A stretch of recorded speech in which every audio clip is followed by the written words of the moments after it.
ఓం సాయిరామ్ శ్రీమాత్రే నమః. అమ్మ బిడ్డలందరికీ నమస్కారం ఫ్రెండ్స్. ఎలా ఉన్నారండి? ఏం చేస్తున్నారు?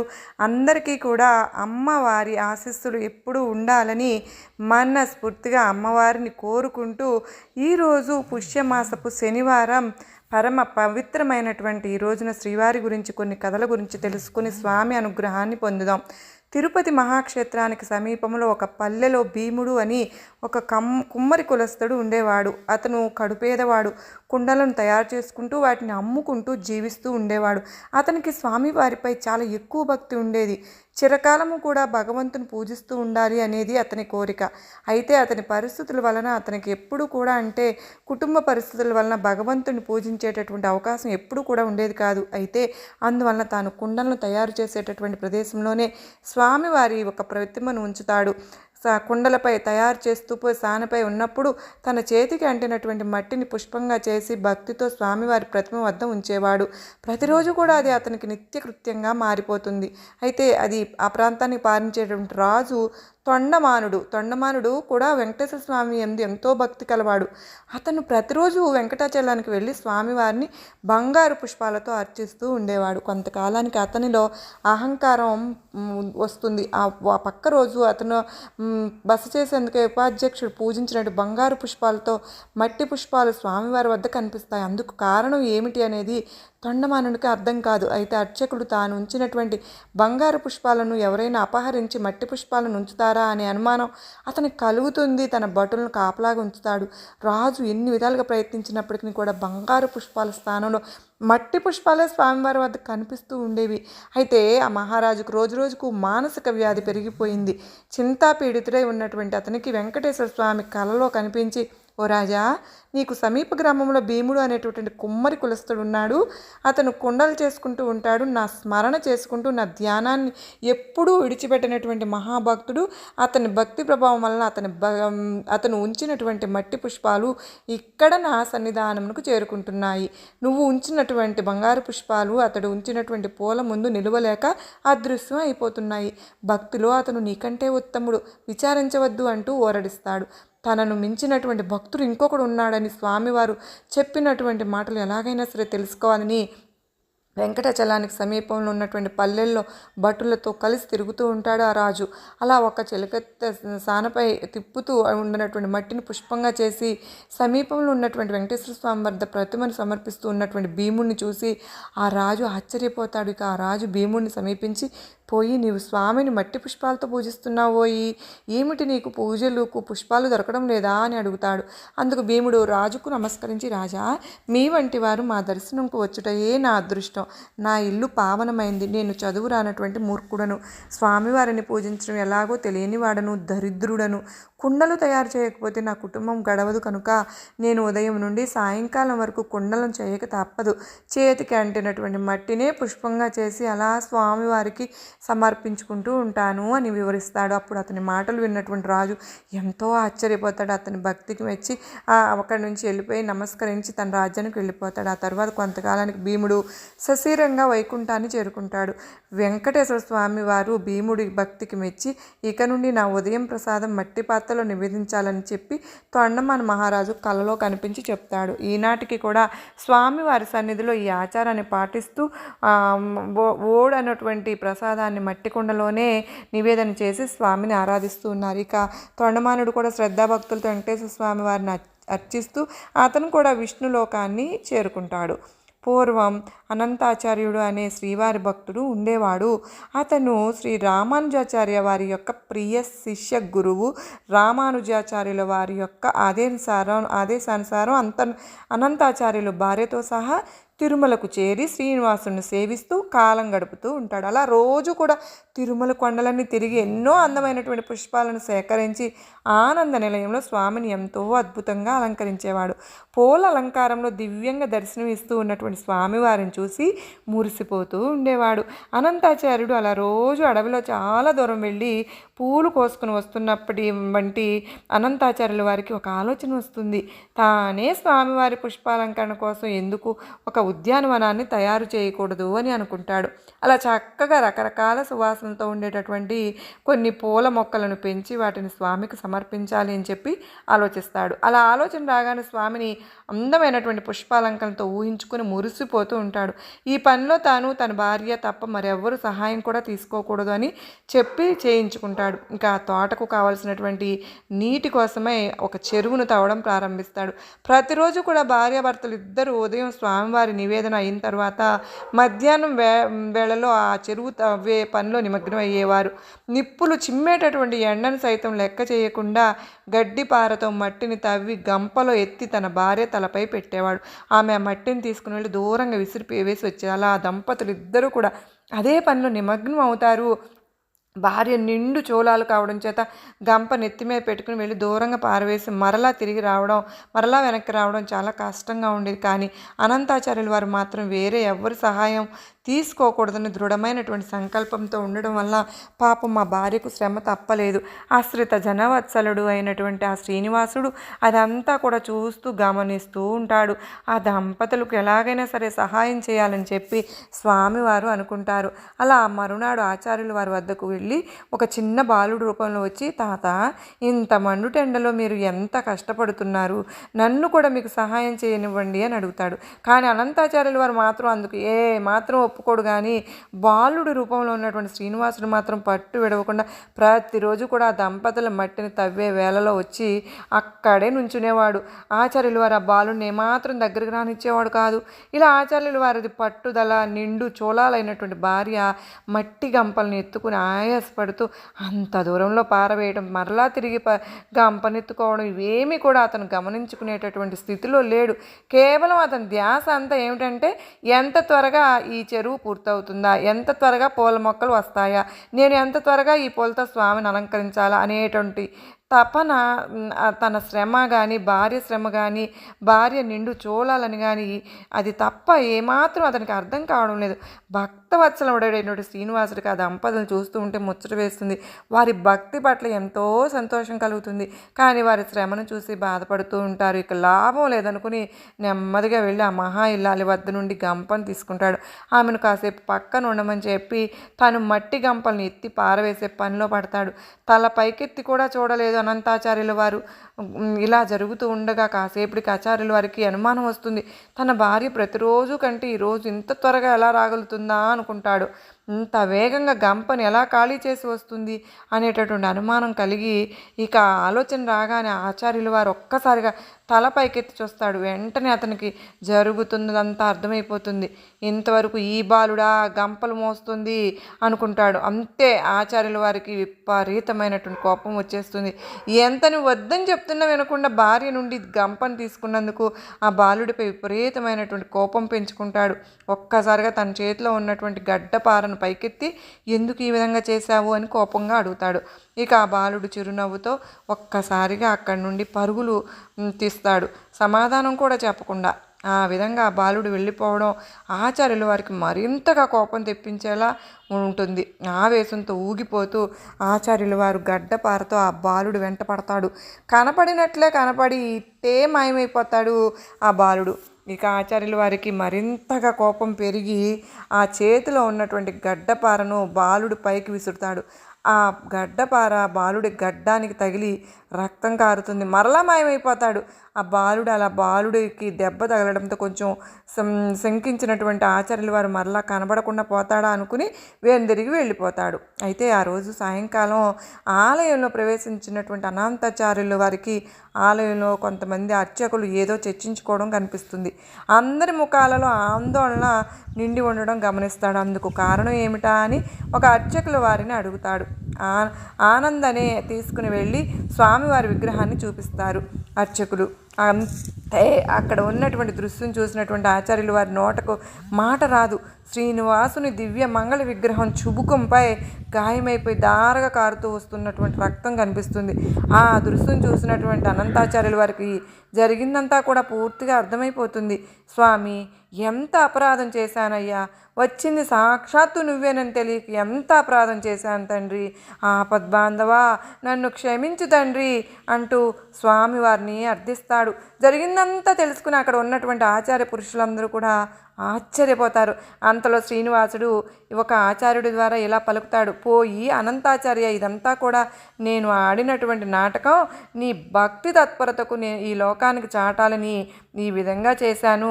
నేను చేసినటువంటి లీలా విశేషం ఇదంతా. నా చుబుకంపై ఈ గాయానికి గుర్తుగా మాయనటువంటి మచ్చ ఏర్పడుతుంది. ఆ చుక్కపై ఈ రోజు నుండి పచ్చ కర్పూరపు చుక్కను అలంకరించుకుని భక్తులందరికీ కూడా ఆనందింపచేస్తూ ఉంటాను అని చెప్తాడు స్వామి. ఇక అనంతాచార్య జీవితం ధన్యమవుతుంది. అలాగా ఇక లక్ష్మీనారాయణులకు ఆ పూల తోట ఎంతో ప్రాణప్రదంగా మారిపోతుంది. ఎంతో అత్యద్భుతమైనటువంటి పూల మొక్కలతో, తీగలతో, రకరకాలైనటువంటి దివ్య పుష్పాలతో, ప్రకృతి సౌందర్యం మొత్తానికి కూడా అద్దం పట్టేలాగా ఉండేటటువంటి ఆ తోటలో విహరించాలని మహాలక్ష్మీదేవికి అయితే అత్యంత ప్రీతికరంగా మారుతుంది. అలా వారికి కూడా ప్రతిరోజు రాత్రి వేళలో జగన్మాత తన నాదుడు తోడు రాగా ఆ వనంలో విహరిస్తూ ఆట పాటలాడుతూ మరచిపోతూ ఉండేది. అనంతాచార్యులు ఎంతో ప్రేమతో అందమైనటువంటి పూల మొక్కలను ఎక్కడెక్కడి నుంచో తీసుకుని వచ్చి పెంచుతూ ఉంటారు. రాత్రి వేళల్లో జగన్మాత ప్రతి మొక్క చెంత నిల్చుని ఆ పుష్పాల అందాన్ని చూసి మురిసిపోతూ ఉండేది. ఇక అనంతాచార్యుల వారైతే ప్రతిరోజు కూడా ఆ పుష్పాన్ని తీసుకుని వెళ్ళి ఆనంద నిలయంలో స్వామివారికి సమర్పించేవాడు. ఇక అర్చకులు ఆ పూలతో స్వామివారికి ఎంతో చక్కగా, అలాగే స్వామివారి హృదయలక్ష్మికి కూడా ఎంతో దివ్యంగా అలంకరించేవారు. ఆ యొక్క పుష్పాలంకరణలో స్వామివారు మరింత అందంగా రమణీయంగా భక్తులకు దర్శనమిచ్చేవారు. ఆ జగన్మాత అనంతాచార్యుల వారి యొక్క పుష్ప కైంకర్యానికి ఎంతో సంతోషించి అతన్ని ఎలాగైనా సరే కనికరించాలి అని చెప్పి అనుకుంటుంది. స్వామివారితో కలిసి స్వామి అనంతాచార్యుల వారు మనకు ఎంతో ప్రియ భక్తులు కదా, అతనిపై దివ్యానుగ్రహాన్ని కురిపించడం మన ధర్మం కదా అని అడుగుతుంది. అప్పుడు స్వామివారు, ఓ ప్రియ సఖి, నీకు నీ బిడ్డలంటే ఎంత అనురాగం, ఎంత ఆప్యాయత, అతన్ని తప్పకుండా కరుణించి అనుగ్రహిద్దాం, సరేనా అంటాడు. అలా ఆ రోజులాగానే ఆ రాత్రి కూడా మహాలక్ష్మీదేవి శ్రీనివాసుడు ఉద్యానవనం అంతా కూడా విహరించి ఒక చోట అత్యద్భుతమైనటువంటి గులాబీ పూల మొక్కలు కనిపించగానే అక్కడ ఆ సౌందర్యానికి ముగ్ధురాలై నిల్చుంటుంది అమ్మవారు. అప్పుడు స్వామివారు 2 గులాబీ పూలను తెంపి తన ప్రియసఖి అయినటువంటి మహాలక్ష్మీదేవి సెగను అలంకరిస్తాడు. జగన్మాత పులకరించిపోతుంది. అలా కొంచెం ముందుకు వెళ్ళిన తర్వాత ఆమెకు అద్భుతమైనటువంటి మల్లె తీగ కనిపిస్తుంది. అందులో నుండి గుప్పెడు మల్లెపూలు తీసుకుని స్వామివారిపై విసురుకుంటుంది. ఆ స్వామివారిక కూడా కొన్ని పూలను తెంపి అమ్మవారిపై వేస్తారు. ఆ విధంగా వాళ్ళిద్దరూ కూడా రాత్రి ఉద్యానవనం అంతా విహరించి ఎంతో ఆనందిస్తారు. ఇక ఉదయం పూలు కోసుకోవాలని చెప్పి వచ్చినటువంటి అనంతాచార్యుల వారికి తోట మొత్తం నలిగిపోయినటువంటి పూలతో చిందరవందరగా కనిపిస్తుంది. ఎవరో దొంగలు రాత్రి ప్రవేశించి తోట అంతా కూడా పాడు చేశారే అనుకుంటాడు. అక్కడక్కడ కొన్ని పూలను కోసుకుని ఆనంద నిలయం స్వామికి సమర్పిస్తాడు. ఆ రోజు రాత్రి శ్రీమన్నారాయణుడు మహాలక్ష్మీదేవి తిరిగి తోటకు వస్తారు. ఆ రోజు తోటలో సంపెంగులు, సన్నజాజులు, ఇంకా అనేక దివ్యమైనటువంటి పుష్పాలు అద్భుతంగా కనిపిస్తాయి. ఇక ఆ దంపతులు ఇద్దరు కూడా తోటంతా తిరుగుతూ ఆడుతూ పాడుతూ గడుపుతారు. స్వామివారు కొన్ని అందమైనటువంటి పుష్పాలను తుంచి అమ్మవారి సెగను అలంకరించి మురిసిపోతారు.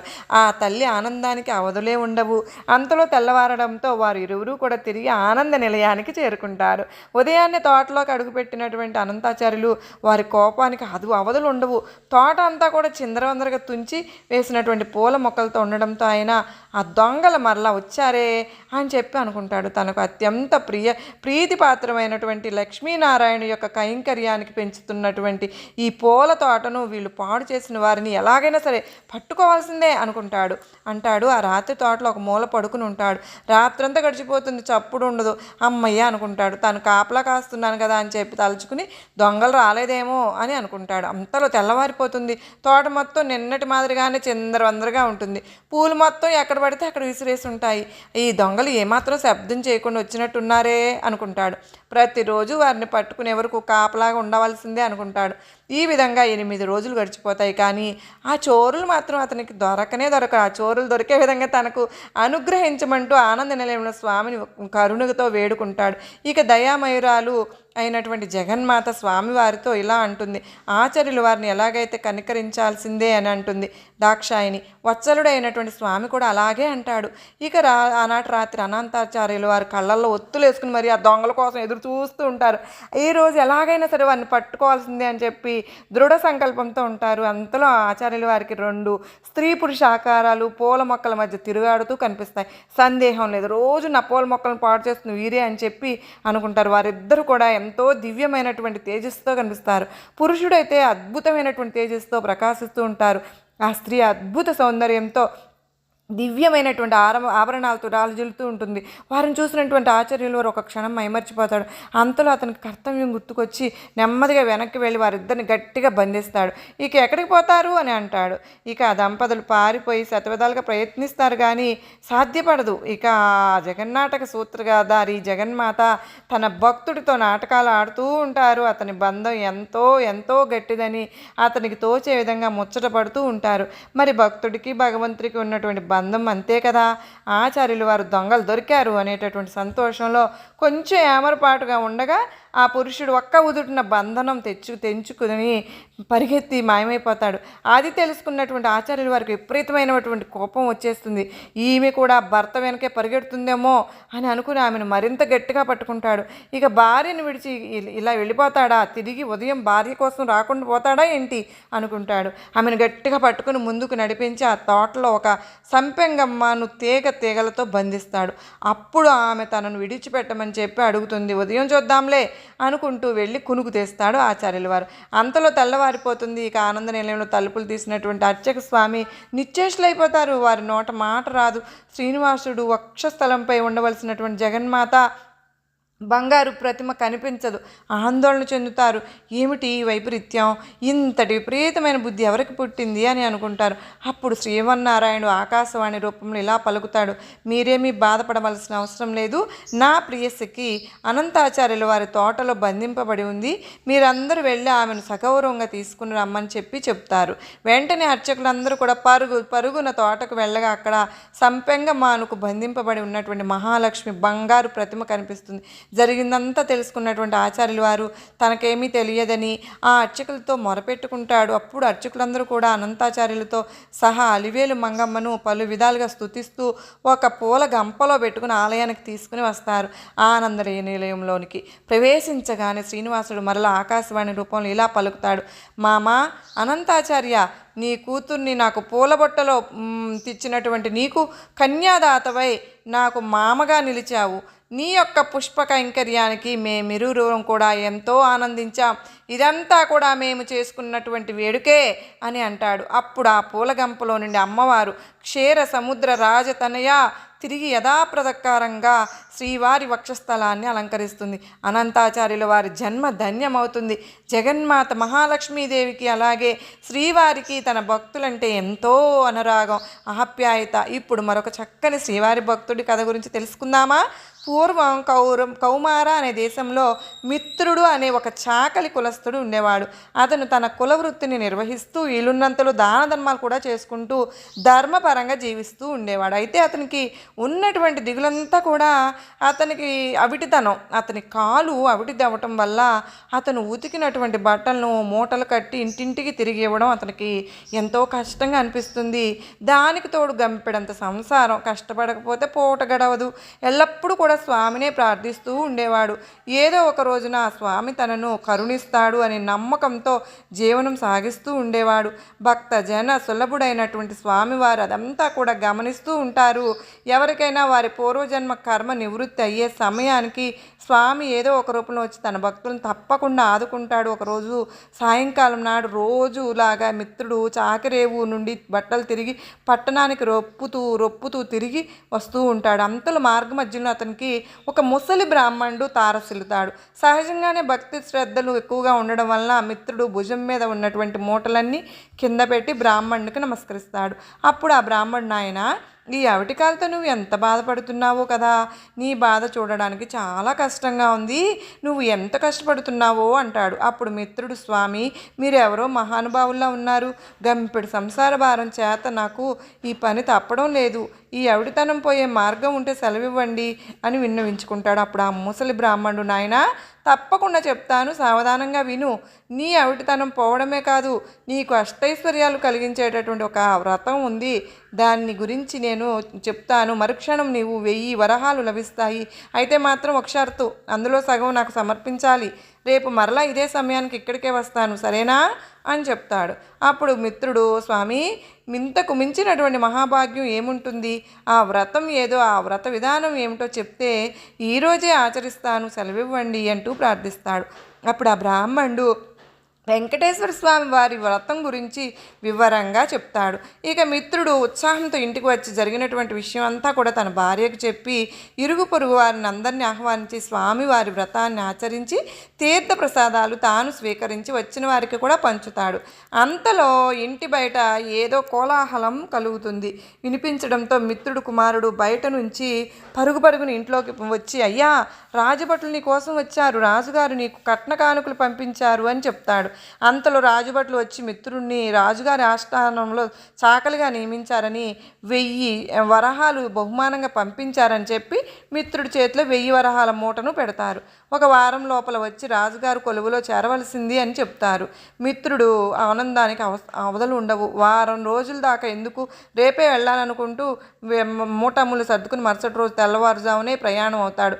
అయితే ఆ ఆనందంతో ఆ ముసలి బ్రాహ్మణుడికి ఇచ్చినటువంటి మాట కూడా మర్చిపోతాడు. దారి మధ్యలో అతనికి గుర్తుకొస్తుంది. అయితే అలా గుర్తుకు రాగా, ఏముందిలే, ఒక నెల తర్వాత కలవచ్చులే అనుకుంటాడు. వెళ్ళి రాజుగారి ఆస్థానంలో చేరుతాడు. రోజులు నెలలు గడిచిపోతూ ఉంటాయి. ఆ బ్రాహ్మణుడికి ఇచ్చినటువంటి మాటను పూర్తిగా మర్చిపోతాడు. అంతే, బ్రాహ్మణ రూపంలో వచ్చినటువంటి స్వామికి కోపం వచ్చేస్తుంది. అసలు ఈ మానవ నైజం ఇంతే కదా అనుకుంటాడు. తన మహత్యం ఏమిటో తెలియజేయాలని చెప్పి నిర్ణయించుకుంటాడు. మర్నాడే రాజుగారి ఆస్థానంలో రాణిగారి నగలు మాయమైపోతాయి. ఆ అభాండం ఈ మిత్రుడి మీద పడుతుంది. మిత్రుడికి కఠిన కారాగార శిక్ష పడుతుంది. రాజభటులు మిత్రుని పలు విధాలుగా శిక్షిస్తారు. ఎందుకు ఈ విధంగా జరిగింది, ఎందుకు నాపై ఇంతటి అభాండం పడింది అని అనుకుంటూ మిత్రుడికి ఆ రాత్రి నిద్ర కూడా పట్టదు. ఇక ఆ రాత్రి స్వామివారు కల్లో కనిపించి, వృద్ధ బ్రాహ్మణుని రూపంలో నీ దగ్గరకు వచ్చింది నేనే అని నాకు ఇచ్చినటువంటి మాటను నిలబెట్టుకోకపోవడం వల్లనే ఈ విధంగా జరిగింది అని చెప్తాడు. అప్పుడు మిత్రుడు, స్వామి, నేను పాపాత్ముడిని, ఎంతో అపరాధం చేశాను, దయచేసి నన్ను కరుణించండి. ఇక మీదట తప్పకుండా ప్రతి నెల మీ వ్రతాన్ని ఆచరిస్తాను, మిమ్మల్ని ఎట్టి పరిస్థితుల్లోనూ మరచిపోను, దయచేసి నన్ను కరుణించండి స్వామి. నా సంపాదనలో సగభాగం ప్రతి నెల జీవితాంతం తమకే సమర్పించుకుంటాను అని చెంపలు వేసుకుని స్వామివారిని పరిపరి విధాలుగా వేడుకుంటాడు. భక్త జన సులభుడైనటువంటి స్వామి అందుకు సంతోషించి మిత్రుని వెంటనే అనుగ్రహిస్తాడు. శ్రీవారి అనుగ్రహం చేత రాణిగారి నగలు వేరే ప్రదేశంలో మరుసటి రోజు దొరుకుతాయి. మిత్రుడు ఆ యొక్క దొంగతనం చేయలేదని చెప్పి తెలుసుకుని, రాజు జరిగిందంతా తెలుసుకున్న తర్వాత మిత్రుణ్ణి కారాగారం నుంచి విడిపించి అప్పటి నుండి మిత్రుడు స్వామి వారికి ఇచ్చినటువంటి మాట ప్రకారంగా ప్రతి నెల కూడా వెంకటేశ్వర స్వామి వారి యొక్క వ్రతాన్ని భక్తి శ్రద్ధలతో ఆచరిస్తూ స్వామిని ఎప్పుడు కూడా మరచిపోకుండా తన సంపాదనలో, తనకు వచ్చినటువంటి సంపాదనలో సగభాగం స్వామివారికి సమర్పించుకుంటూ ఆ విధంగా జీవించి కలకాలం ఆనందంగా సంతోషంగా జీవించి చివరికి ముక్తిని పొందుతాడు. స్వామివారు తొండమావాన్ చక్రవర్తి కారణంగా శిలగా మారాడని పురాణాల్లో ఉన్నాయి కదా. ఒకనాడు ఆనంద నిలయంలో శ్రీనివాసుడు, శ్రీదేవి, భూదేవిలు ఇద్దరు కూడా సరసాల కల్లాపాలలో మునిగిపోయి ఉన్న సమయంలో ప్రభు అయినటువంటి తొండమాన్ చక్రవర్తి రహస్య బిల్లు వారి ద్వారా స్వామివారి పాదాల మీద పడి అత్యంత ఆందోళనకు గురవుతూ, స్వామి వెంకటేశ, భక్తవత్సల కాపాడు స్వామి అంటూ వేడుకుంటాడు. తొండమాన్ అలా శరణు కోరగానే స్వామివారు, తొండమాన్, ముందు నా పాదాలను విడిచిపెట్టు, అసలు ఏం జరిగిందో చెప్పు, నీకేం భయం లేదు, ఏం జరిగినా నేను చూసుకుంటాను, ఎందుకు ఇంత ఆందోళనగా ఉన్నావు, నీ శరీరం చూడు ఎంతగా వణికిపోతుందో, ముచ్చెమటలతో దేహమంతా తడిసిపోయింది, ఎంత మాత్రం కూడా ఆవేదనకు గురికామాకు అంటూ ధైర్యం చెప్తారు. ఆ తర్వాత తొండమాన్ పాదాల మీద నుంచి లేచి స్వామికి ఇలా చెప్పుకొస్తాడు, స్వామి, నేను ఒక ఘోరమైనటువంటి పాపం చేశాను స్వామి, ఆ పాపాన్ని నేను తెలిసి చేశాను, తెలియక చేశాను, కానీ నాకే అంతుపట్టడం లేదు, నొల్లు జలధరించిపోతుంది తలుచుకుంటేనే, శరణాగత వత్సల వత్సలుడైనట్టు నీవు నాకు ప్రదానం చేయడం వల్ల పూర్తిగా నాకు కాబట్టి ఘోరమైన పాపాన్ని వివరిస్తాను స్వామి అంటాడు. స్వామి 2 ఏళ్లకు పూర్వం ఒకనాడు కూర్ముడు అనే ఒక బ్రాహ్మణుడు తన తండ్రి అస్థికలను పవిత్ర గంగా నదిలో చేసేందుకే కాశీ క్షేత్రానికి భార్య పిల్లలతో కలిసి నా దగ్గరకు వచ్చాడు. గర్భవతి అయినటువంటి ఆ భార్యను 5 ఏళ్ల కుమారుని నాకు అప్పచెప్తూ నేను మరలా తిరిగి వచ్చేంత వరకు నా భార్య పిల్లలను కంటికి రెప్పలా కాపాడాలని కోరాడు. అన్నీ చెప్తాడు తొండమాన్. ఆ తర్వాత బ్రాహ్మణుని కుటుంబాన్ని నేను ఒక పెద్ద రాజభవనంలో ఉంచి వారికి సకల సౌకర్యాలను కలుగజేశాను. అయితే అంతేకాకుండా వారికి ఇతరుల వలన ఎలాంటి హాని కలగకుండా ఉండాలని భవనానికి పెద్ద తాళం వేసి కాపలా కూడా ఏర్పాటు చేశాను. కానీ విధి బలీయమైనది. ఎలా అంటే కొంతకాలానికి రాజకార్యాలు మునిగి ఉన్నటువంటి నాకు వారి సంగతి పూర్తిగా మర్చిపోయాను స్వామి. అలా 2 సంవత్సరాలు గడిచిన తర్వాత కూర్ముడు తన కాశీయాత్రను ముగించుకుని నా దగ్గరకు వచ్చాడు. నా భార్య పిల్లలు ఏరి ఎలా ఉన్నారు, నా భార్య ఏ బిడ్డను జన్మనిచ్చింది అని అడుగుతాడు. నాకు ఏం చెప్పాలో తెలియలేదు. వెంటనే తాళం వేస్తున్నప్పుడు భవనం వెళ్ళాను. గది తాళాలు తీయగానే అక్కడ నాకు అస్థికలు కనిపించాయి స్వామి. ఆ బ్రాహ్మణుడికి ఏం చెప్పాలో తెలియక అన్నీ అతనికి అబద్ధాలు చెప్పాను. నీకు 12 ఆడబిడ్డ కలిగింది, అందరూ కలిసి మా వాళ్ళతో కొండకు వెళ్ళారు, తిరుమల మరో 2 రోజుల్లో వస్తారని చెప్పాను స్వామి. అతడి నుండి తప్పించుకుని ఇదిగో ఇక్కడికి మీ వద్దకు వచ్చాను అని చెప్తాడు తొండమాన్. వెంటనే స్వామివారు, తొండమాన్ నువ్వు చేసింది నిజంగా మహాపాపం. నువ్వు నాకు అత్యంత పరమ భక్తుడు కావడంతో నేను నీకు అభయ ప్రదానం చేయడంతో నీకు తప్పక సహాయం చేస్తాను. నీకు బ్రహ్మహత్యా పాపం చుట్టుకుంది, కానీ నీకు ఆ అభయం ఇచ్చినందుకు అభయం వల్ల అతనికి ప్రతిఫలంగా నీవు ఎవరికి కూడా ప్రత్యక్షంగా కనిపించను, ఎవరితోనూ ప్రత్యక్షంగా మాట్లాడను అంటూ శపథం చేసి వెంటనే ఆ అస్థికలు నా దగ్గరికి తీసుకునిరా అంటూ స్వామివారు చక్రవర్తిని తెలియజేస్తాడు. భగవానుడైనటువంటి శ్రీనివాసుడు ఆ అస్థికలను పుష్కరిణికి తూర్పున ఉన్న దివ్య సరోవరం వద్దకు చేర్పించి అమృత జలంతో సజీవులు అవుతారు. ఇక కొండమానుడు ఆ దృశ్యాన్ని చూసి ఆనందించి వారందరినీ కూడా కూర్మడుకు అప్పగిస్తారు. వారందరూ కూడా ఆ యొక్క తీర్థ మహత్యాన్ని తెలుసుకున్న వారే అందులో స్నానం ఆచరించి ఆయురారోగ్య ఐశ్వర్యాభివృద్ధి కలిగి సుఖంగా జీవించారు. ఆ యొక్క విచిత్ర సంఘటన చూసినటువంటి దేవతలందరూ కూడా పుష్పవర్షాన్ని కులిపించారు. అప్పటి నుండి ఆ తీర్థం అస్థి తీర్థం అనే పేరుతో ప్రసిద్ధికి ఎక్కింది. నరకంలో ఉన్న వారి అస్థికలను కూడా ఈ తీర్థంలో ముంచితే మోక్షం కలుగుతుంది అని దేవతలు కూడా వరమిచ్చారు. అప్పుడు బ్రహ్మాది దేవతలు బలహీనులు అల్పాయుష్లెక్కునైనటువంటి మానవులను ఉద్ధరించడానికి కలియుగాంతము వరకు ఈ యొక్క వెంకటాచలంపై ఉండవలసింది అంటూ ప్రార్థిస్తారు. అప్పుడు స్వామివారు దివ్యమూర్తిగా నేను తప్పకుండా ప్రతి ఒక్కరి కూడా దర్శనం ఇస్తాను, కానీ నేను ఎవరితోనూ మాట్లాడను, అందరి కోరికలు తీరుస్తాను అంటూ కన్యామాసం శ్రవణ నక్షత్రం రోజున దివ్యమైనటువంటి సాలగ్రామ శిలామూర్తిగా స్వామివారు ఆవిర్భవిస్తారు. ఇక లక్ష్మీదేవి పద్మ సరోవరమున అవతరించగా శ్రీనివాసుడు ఆనంద మండపంలో శిలారూపాన్ని పొందుతారు. వకులాదేవి ఆ విగ్రహం మెడలో మాలగా మారిపోతుంది. ఈ విధంగా స్వామివారు శిలారూపాన్ని దాల్చడానికి ఒక రకంగా తొండమాన్ చక్రవర్తి కారణంగా పురాణాలు చెబుతున్నాయి. మరి ఇక ఇప్పుడు స్వామివారి ముఖ్య భక్తుడైనటువంటి బావాజీ గురించి తెలుసుకుందామా? శ్రీనివాసుని దర్శించుకునేందుకు తిరుమలలో మాడవీధుల్లోని ప్రవేశించినటువంటి భక్తులకు ప్రధాన గోపురానికి కుడివైపున ఒక మఠం కనిపిస్తుంది.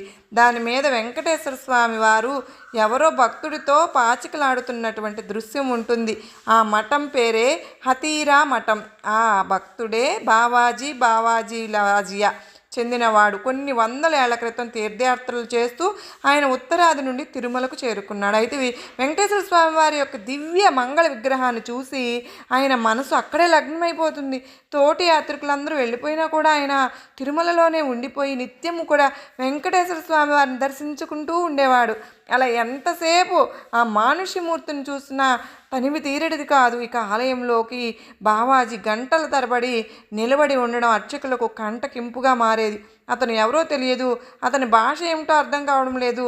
అలాంటి వ్యక్తి నిరంతరం కూడా గుడిలో ఉండడం కాస్త వారికి అనుమానాస్పదంగా భావిస్తారు. అలా అర్చకులందరూ కూడా ఆయనను బయటకు గెంటేస్తారు. ఇక మీదట ఆలయంలోనికి రాకూడదు అంటూ కట్టుబడి చేస్తారు. అయితే స్వామివారి దర్శన భాగ్యం కరువైనటువంటి బావాజీ చిన్న పిల్లవాళ్ళలాగా విలపిస్తూ ఉంటాడు.